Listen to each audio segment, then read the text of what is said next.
Some people like to lean on resume, as in, okay, who's got the best wins? I like to blend those two. So Mm-hmm. who's got the best resume and who looks the best combined? Yeah. And that's how I do my rankings. I don't want to lean on one or the other too much. So that's kind of what we're looking at is who's playing the best, but also who has the best wins in the country right now. So with that being said, Dalton, give me your top five. Kind of explain each pick if you don't mind. Alrighty. My number one spot is taken by the Arizona Wildcats. And I think it's pretty self-explanatory. They have 3 top 15 wins. They beat to open up the season. They beat the reigning champion, Florida. Now, Florida did lose to TCU, so you might be like, whatever. But it doesn't matter. I think that's a great win. Then they beat UCLA on a neutral court, and then they went to UConn, who was number 3, and beat UConn at home. I just don't think Beat UConn anyone. at their place. Yes. Yeah. Yeah, they beat UConn. Yeah, that's what I meant. I said they went to UConn. It's all right, scrub.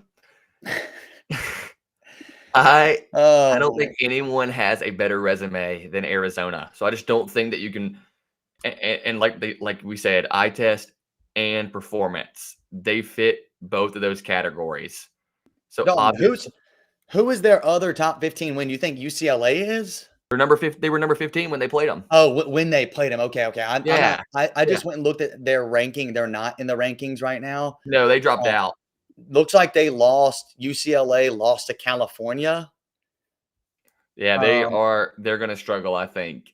But they were number 15 when Still, they played them. Still, I think it's a solid win Yeah. for Arizona. But go ahead. Yeah.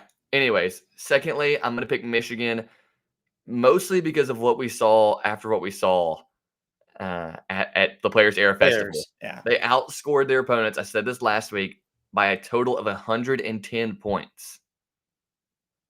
40, 47. No, I can't remember now. I think it was it not 40, 40, and 30? Yeah, it was. Yeah, 40, 40, 30. 30, and 40. Either way. Either way. I think your opponent's by 100 or 110. I think it was 40, 30, 40. That's what it was because they beat Auburn by 30 and beat Gonzaga by 40. But still, you outscored they outscored their opponents by 110 and won the Players Era Festival.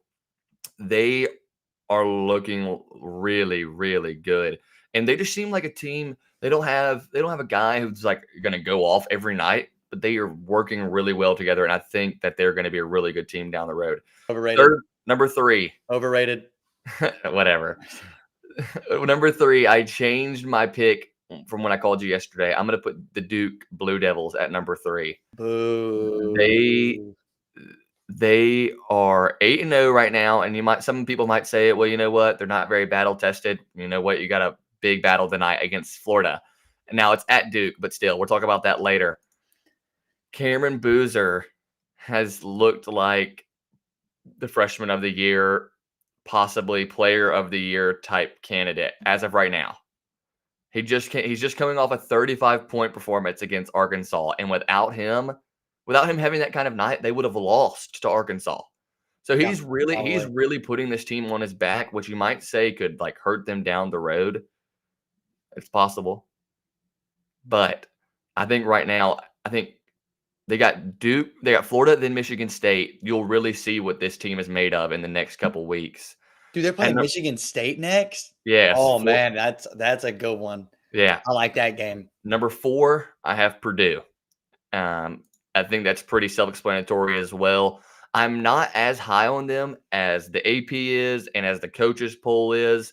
They did beat Texas Tech by 30. They obliterated them. Yeah, they smashed Texas Tech. But Texas Tech is not what I thought they were going to be, and we'll talk about that again later as well. Yeah. But they have all 5 of their starters coming back pretty much, except I think one guy. So 4 out of 5. I mean, I meant to say that 4 out of 5 starters are coming back, even though they're all like 24 years old. They're still playing NCAA college basketball against guys who are 6 years younger than them. They're just a good team. They're very fundamentally sound. They don't turn the ball over. Braden Smith is also a player of the year type candidate. I don't think he's going to win it, but He just takes care of the ball, and he is always looking for his teammates. He really is like kind of an old-timey point guard. I would say he's more of an old-timey point guard than like the traditional point guard that we see today. Yeah. And finally, this might be a little bit of a switch up as well, and some people might give me some flack for this, but I put the Louisville Cardinals in there. Dude, I like that pick. I mean, I know they're number 6 in the AP, but we talked about last week that they didn't have the quality, maybe not the quality of wins that these other teams have, but I need to look up, I forgot their names, so give me a second. It's their point guard and their shooting guard. Who? Conwell and Yeah. the freshman? Yes. Mikael Brown Jr. and Ryan Conwell. Yeah, I don't know why I was drawing a blank on that. Yeah. Mikael Brown Jr. and Ryan Conwell might be the best duo, best backcourt duo in college basketball. I mean, let me just give you a few stats real quick. Mikael Brown Jr., 17 points per game, 6 assists per game on 40% shooting. It's good. Ryan Conwell, 20 points per game, 5 rebounds a game on 46% shooting. So between those two guys, you're averaging almost 40 points a game. Yeah. Texas Tech only scored 56 against Purdue. So I'm just saying that team, Louisville, they have their schedule gets a little bit harder coming up, but they did beat Kentucky. And now handedly. Yes. And I think Cincinnati's not a bad team. Maybe I'm wrong about that, but like in the Big 12, they're probably going to struggle, but they look pretty good. But you're right. Louisville's got to play Arkansas tomorrow, then Indiana Saturday, Memphis, Tennessee, and they've, of course, got like Duke and other teams in ACC play. Yeah. So it'll ramp up for them. I was just fixing to mention that, and after those games, you'll really see if my pick is true or not. But that's my top 5, and I'm going to stick true to it until something else changes. Yeah. I mean, I like that top 5, and I honestly mine's not much different. Okay. Yeah. So my actually say your 5 together. Okay. Number 1. Okay. I have Arizona, Michigan, Duke, Purdue, Louisville in that order. Michigan, Duke, Purdue, Louisville. I'm just I'm matching them up with mine. Yeah. Should have done this beforehand. Okay. So I have 4 of the same teams as you. So all we're going to disagree on is Louisville, although that would be one, that'd be right on the outside or close to it to me. My number 1's Arizona. You pretty much said it. I think with the way that they've played combined with the wins, I don't think anybody has a single better win than them beating UConn at UConn. I know you could say, well, they were missing one of their best players. UConn was. I don't care. They're playing at UConn. Yeah. Okay. And who knows? They still may have won that game. So, that win is huge. You beat Florida. You beat UCLA. They've got some other big tests coming up, but those are some really big wins. So I like that, their resume and the way that they've looked, especially with Koa Pete. He's an animal. Okay. Yeah. I'm going to put Michigan at 2 as well. They're overrated, but no, I'm just kidding. I did say that. Here's the thing. I'm putting them at 2. And I know a lot of people put them at 1. Like Joe Lunardi has them as his number 1 overall seed in his latest bracketology, which we've already talked about Joe's affinity for Michigan this year. He's, in love with Michigan. Anyways, Michigan, just the way they looked in the players era, I don't know how you can't put them at 2 or 3. They've got to be top 3. I am still baffled, Dalton, by them beating Wake in OT by 1 and barely beating TCU. They were on the ropes against TCU almost the whole game. Now, TCU did beat Florida, so you could say, okay, this is a solid team. But still, I don't know. It was like they hit another gear when they went to the players era. I still wonder if that type of performance is in them, like the Wake performance or TCU performance. If it is, they're definitely going to lose several games in the Big Ten. 100%. But if not, if they play like they did in the players era, nobody's beating them, period. Yeah. Oh, yeah. I mean, nobody. So, I mean, it's going to take a crazy effort for somebody to beat that type of performance. So, because of how they played, destroying Gonzaga by 40, It was destroying bad. Auburn by 30, beating UNLV. It was either 30 or 40 or It whoever was they played. it was 40, 40, 30, 40. Yeah. I mean, although UNLV is doo-doo, but anyways, you had Duke third. I'm gonna put Purdue third. Yeah. And I'm gonna do that because they literally obliterated Texas Tech in Yeah, it that was bad. tournament. And I mean, it was not even close. No. 30-point victory over the Red Raiders, who have a really good player in JT Toppin. And I finally called him JT, not Obi. Yeah, that's right.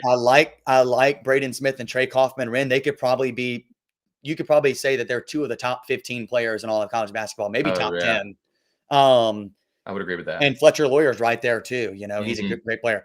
Best coach, one of the best coaches in college basketball, Matt Painter. But their win against Texas Tech and also at Alabama, Yeah. that is a big win. So I like what they've done so far. I'm going to put Duke at 4. So we just flip flop Duke and Purdue. You had Duke Mhm. at 3. I'm putting them at 4. They've had some good wins. They beat Arkansas, the other night. Who did they beat in the Champions Classic? Was it Kansas? It was Yeah. Kansas. But I mean, they didn't have Darren Peterson. Still, that's a good win. Still a good Yeah. win. I do still wonder about this team with their youth. They're leaning so much on Cameron Boozer. It's like, what happens if he has an off night? I think they're losing. Yeah. He hasn't had one yet, really.